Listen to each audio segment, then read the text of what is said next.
Baik, selamat siang, sore, ataupun malam. Perkenalkan, nama saya Aloysius Aunarmono dengan NIM 2413635.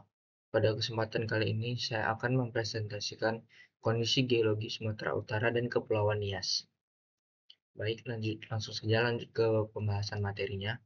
Yang pertama ada letak geografis dan umumnya. Letak geografis dari Sumatera Utara berada di provinsi di bagian utara Pulau Sumatera, Indonesia.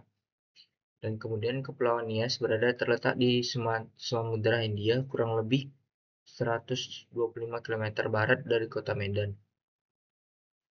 Kedua daerah ini berada di kawasan Ring of Fire atau zona rawan gempa dan vulkanisme.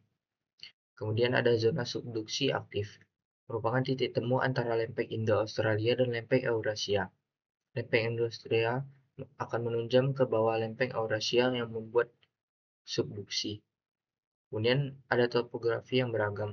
Di Sumatera Utara kita terdapat dataran rendah berupa daerah pantai dan perkotaan, dan dataran tinggi yang berupa Danau Toba, Gunung Bukit Barisan, serta gunung api aktif yaitu Gunung Sinabung dan Gunung Sibayak. Di Kepulauan Nias terdapat proses pembentukan atau proses pengangkatan tektonik dengan lanskap perbukitan terjal, pantai teras, serta formasi batuan terlipat. Ciri geologi wilayahnya yaitu kaya akan batuan sedimen, metamorf, dan vulkanik, yang berperan besar dalam pembentukan sumber daya alam dan potensi bencana. Yang kedua, ada struktur geologi dan tatanan tektonik. Sistem busur Sunda yang berada di Sumatera Utara dan Kepulauan Nias masuk dalam busur Sunda, bagian dari sistem tektonik Indonesia. Terbentuk karena subduksi lempeng Indo-Australia di bawah Eurasia, membentuk struktur geologi kompleks seperti palung laut, zona akresi, dan sesar geser. Kemudian ada tatanan tektonik wilayah yang dibagi menjadi 3 zona utama, yaitu zona palung atau subduksi, berupa palung Sunda dengan kedalaman lebih dari 6.000 meter, yang merupakan titik masuk lempeng samudera ke dalam mantel bumi. Busur luar dengan contoh Kepulauan Nias yang mengalami pengangkatan vertikal sehingga pulau terbentuk dari dasar laut. Yang ketiga ada busur dalam dengan contoh pegunungan barisan di Sumatera dan didominasi deformasi horizontal akibat sesar geser aktif. Selanjutnya ada struktur geologi utama yaitu sesar besar Sumatera, merupakan sesar mendatar besar yang memanjang lebih dari 1.900 km dari Aceh sampai Lampung, dengan jalur pelepasan energi dari subduksi miring yang akan memicu gempa dangkal dan kerusakan darat. Kemudian ada sesar-sesar lokal seperti sesar Renun, Toru, dan Lai Kombi dengan potensi sumber gempa lokal dan longsor. Dampak geologinya, zona tektonik ini akan menciptakan berbagai bentuk lahan atau landform, jadi pengaturan utama dalam pembentukan geomorfologi batuan dan pola drainase. Kemudian ada yang ketiga ada aktivitas seismik dan potensi bencana. Zona seismik yang aktif Sumatera Utara dan Kepulauan Nias berada di zona megatrust, bagian dari zona subduksi aktif. Pergerakan lempeng tektonik yang terjadi dengan kecepatan 57 cm per tahun dapat mengakumulasi energi tektonik dalam jangka panjang, yang pada akhirnya akan memicu gempa bumi yang besar. Kombinasi subduksi dan sesar aktif memiliki resiko ganda berupa gempa laut, dan gempa darat.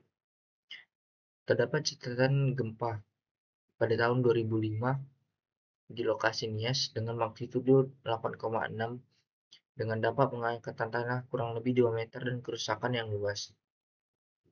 Pada tahun 2002 di Simeulue Nias dengan magnitudo 7,4 terdapat getaran kuat dan potensi tsunami. Dan pada tahun 2012 di Singkil dengan magnitudo 6,6 memiliki dampak longsor dan kerusakan infrastruktur. Kemudian ada potensi bencana geologi.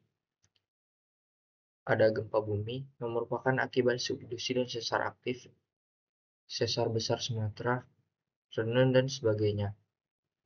tsunami yang dipicu oleh gempa megatrust di Palu Sunda, letusan gunung api yang terjadi di Gunung Sinabung yang sudah aktif sejak 2010, serta longsor dan likuifaksi. Longsor diakibatkan oleh pegunungan yang curam, curah hujan tinggi, dan gempa. Likuifaksi merupakan tanah jenuh air yang menjadi lumpur saat terguncang. Pusat Vulkanologi dan Mitigasi Bencana Geologi atau PVMG akan mengklasifikasikan wilayah ini sebagai zona risiko yang sangat tinggi dengan rekomendasi sistem peringatan dini, peta mikrozonasi, edukasi kebencanaan. Yang keempat ada zona subduksi dan struktur sesar. Zona subduksi Sumatera dan Kepulauan Nias terjadi karena lempeng Indo-Australia yang menjorok ke bawah lempeng Eurasia. Subduksi akan membentuk palung Sunda, busur luar, dan busur dalam.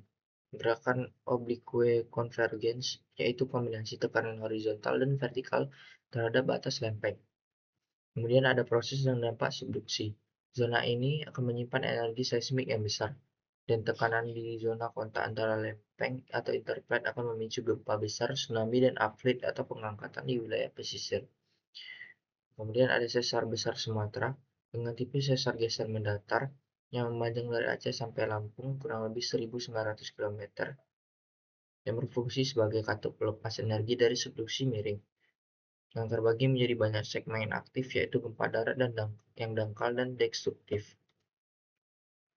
Implikasi geologi, struktur sesar akan mempengaruhi pola aliran sungai, bentuk lereng dan kemiringan, zonasi resiko gempa dan tanah longsor, serta aktivitas di XBS, dan subduksi bisa memicu atau triggering gempa besar. Yang kelima, gejala geologi permukaan. Ada pengangkatan tektonik atau upflate pada gempa Nias 2005 membuat pengangkatan permukaan hingga 2 meter. Garis pantai bergeser ratusan meter ke laut, terbentuk teras pantai baru dan dataran tambahan.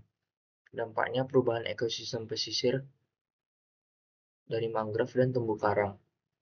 Perubahan geomorfologi, aktivitas gempa akan membentuk atau mengubah lereng terjal, retakan permukaan, serta zona patahan baru. Perubahan kontur tanah akan mempengaruhi pemukiman, pertanian, dan infrastruktur. Selanjutnya, aktivitas mikroseismik dan slow slip event. Pergerakan lempeng lambat dan tidak terasa tetapi berdampak. Terpantau oleh GPS dan INSAR dari radar satelit menunjukkan deformasi vertikal beberapa sentimeter per tahun menjadi bukti bumi terus bergerak. Risiko likuifaksi dan longsor. Likuifaksi akan terjadi di dataran rendah berpasir, seperti di Medan dan Deli Serdang. Saat gempa akan membuat tanah jenuh air berubah menjadi lumpur, dan resikonya kerusakan pada bangunan yang tinggi. Longsor sering terjadi di daerah pegunungan barisan yang dipicu oleh kombinasi hujan lebat dan gempa. Dampaknya isolasi wilayah, kerusakan jalanan, dan permukiman. Implikasi terhadap kehidupan dan tata ruang. Gejala geologi menjadi dasar pertimbangan pembangunan. Pemerintah daerah dan BMKG sudah menyusun peta zonasi gempa dan tsunami, menentukan zona aman dan jalur evakuasi, serta mendorong pembangunan berbasis geologi atau geospatial planning. Yang keenam ada sintesis geologi wilayah Sumatera Utara dan Kepulauan Nias. Sejarah geotektonik di wilayah ini terbentuk sejak era Miocene awal, kurang lebih 23 juta tahun yang lalu, dengan proses utama subduksi lempeng Indo-Australia di bawah Eurasia, yang memunculkan zona akresi Kepulauan Nias dan busur luar lainnya. Terbentuk sistem busur vulkanik dan pegunungan barisan. Peran subduksi dalam peristiwa seismik. Subduksi membentuk palung Sunda, yang merupakan sumber utama gempa megatrust. Gempa Nias pada tahun 2005 dengan magnitudo 8,6 merupakan hasil akumulasi energi subduksi. Dengan buktinya pengangkatan tanah hingga 2 meter, pembentukan daratan baru, dan perubahan garis pantai dan ekosistem. Interaksi subduksi dan sesar menjadi kompleksitas seismik. Gempa bisa berasal dari zona antar lempeng, dalam lempeng, serta sesar aktif di permukaan. Ini menjadikan wilayah Sumatera Utara dan Nias salah satu daerah paling kompleks dan rawan bencana di geologi di Indonesia. Kesimpulan dari pembahasan kali ini yaitu letak strategis tektonik di mana Sumatera Utara dan Kepulauan Nias berada pada zona subduksi aktif antara lempeng Indo-Australia dan Eurasia, menjadikannya wilayah dengan risiko seismik yang tinggi. Selanjutnya, struktur geologi yang kompleks membuat kehadiran sesar besar Sumatera serta sesar-sesar lokal lainnya mempengaruhi distribusi dan intensitas gempa bumi di darat dan laut. Selanjutnya ada fenomena geologi yang nyata. Akibat aktivitas tektonik memicu gempa megatrust seperti gempa Nias tahun 2005, upgrade permukaan, perubahan garis pantai, dan resiko sekunder seperti tsunami dan longsor. Selanjutnya, pentingnya mitigasi berbasis ilmu. Penggunaan teknologi modern seperti GPS dan pencitraan seismik penting untuk memantau deformasi kerak bumi dan menyusun strategi mitigasi resiko bencana. Dan terakhir ada urgensi integrasi geologi dalam tata ruang. Informasi geologi harus menjadi dasar dalam perencanaan pembangunan, khususnya di zona rawan yang bencana. Terima kasih. Mungkin sekian yang dapat saya sampaikan. Apabila ada salah kata atau tindakan, mohon maaf.